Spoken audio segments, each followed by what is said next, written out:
السلام عليكم ورحمة الله وبركاته. مرحبا بكم في قناة كوكين ويد حنان. نتمنى هذا الفيديو يلقاكم في احسن الاحوال وبصحة جيدة. اليوم ان شاء الله غنقدم معكم اكله ديال الشعب، الاكله الشعبيه في المغرب اللي هي السردين كواري بالخضره. كتجي رائعه بطريقتي، ساهله ماهله بدغيا كتوجد، كنسميوها الجميله، طنجره ديال الوقت. على بركه الله كناخذ واحد الهاشوار، اللي ما عندوش الهاشوار يدير الطحانه اليدويه. هنا خديت 1 كيلو ديال السردين.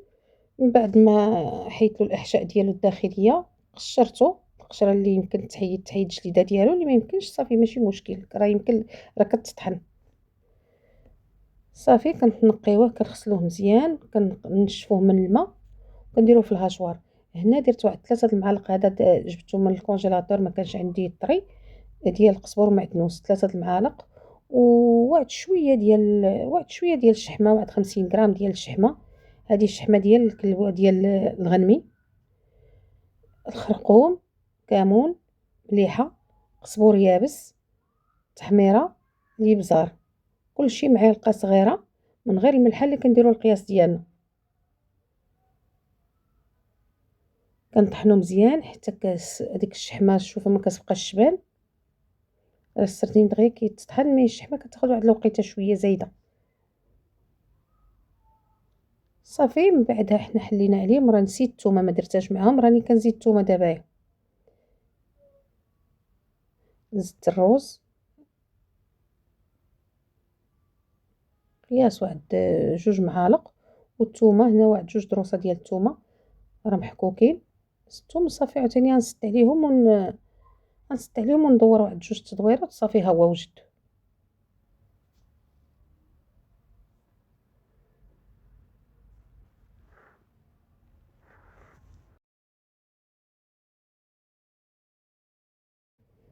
من بعد كندوز ناخذ واحد 3 ديال الخيزوات، من بعد ما قشرتهم قطعتهم بشكل طولي. هنا بطاطا، هي 3 ديال البطاطات نقيتهم وقطعتهم بهذا الشكل هذا.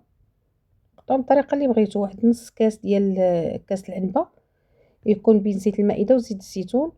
هنا عندنا قزبور يابس، قزبور يابس، تحميره، ثومه، خرقوم، مليحه، والابزار نص معلقه ديال الابزار، والشي الاخر كله معلقه و2 معالق ديال 2 معالق ديال القزبر ومعدنوس.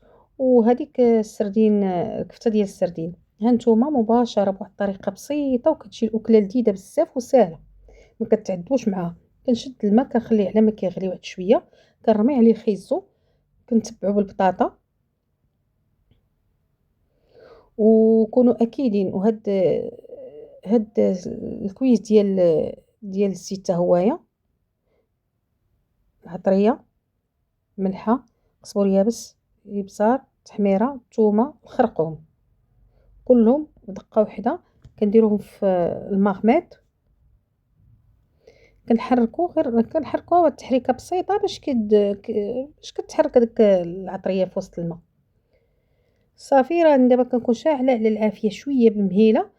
كنبدا الكويرات ديال السردين، او ميم طون هي راه كتغلي شويه بشويه، وانا كنحط في السردين، كنحط في هاد الكويرات ديال السردين صافي حتى كنكمل السردين ديالي كامل. راه هاد الطريقه راه كتجي زوينه البنات. راه ما تقولوش زعما كاين الماء كثير هما لا ما يجيش الماكله زوينه، لا نديروها لا، بهاد الطريقه كتجي رائعه. جربوها بهاد الطريقه هذه، راه كتجي زوينه. ريحه السردين فاش كيدخل فيه هذاك الماء، هذاك المرق بزاف، كيدخل فيه داك المرق راه كيجي لذيذ. صافي كنشد واحد 2 مطيشات صغار، حيدت لهم هذاك الدخلاني، يعني الماء ديال المطيشه، وكنقطعهم. انا ما كنبغيش نديرها حامضه بزاف. 2 مطيشات صغار، الله يجعل البركه.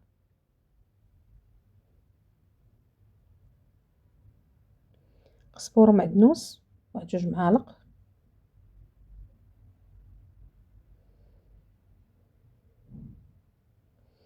وكناخذ واحد طرونشات ديال الحامض، حامضه يعني عاديه ماشي مصيره. 2 مزيودات ديال الفلفله. هانتوما من بعد شوفوا كيفاش كتغطى هذاك، كيكون مغطي داك السردين. صافي كتبقى حتى كطيب مزيان حتى كتفكح، حتى كتهبط يعني من المرقة، كتنقص من المرقة. هاديك الساعات راه كيكون الطابخ كتقيسو باين بالكم خيزو بطاطا نقصات. حتى الا كان باقي معاكم شويه د البلول زايد، المرقه زايده، كتخليوه حتى يتحمر يتجمر. راه كيجي لذيذ ساهل ماهل، طريقه بسيطه، وما كتضيعوش بزاف د الوقت. يعني فواحد الظرف ديال نص ساعه الا كان عندكم السردين واجد راه كتوجد بسهوله، كتجي لذيذه مغذيه. والسردين أكلة ديال ولاد الشعب. كيطيح كطيح زوينة، أكلة زوينة بزاف، أكلة اقتصادية، وخصوصا لوقت البرد كتجي لذيذة بزاف. نتمنى منكم تبارطاجيو الفيديو باش تعم الفائدة ويشوفوا الأكل ديالنا ناس أخرين من غير المغاربة، من المغربيات تبارك الله راه حادقات. ونتمنى منكم يا المغربيات ديالنا تبارطاجيو الفيديو مع الناس الحباب ديالكم باش تشجعوني.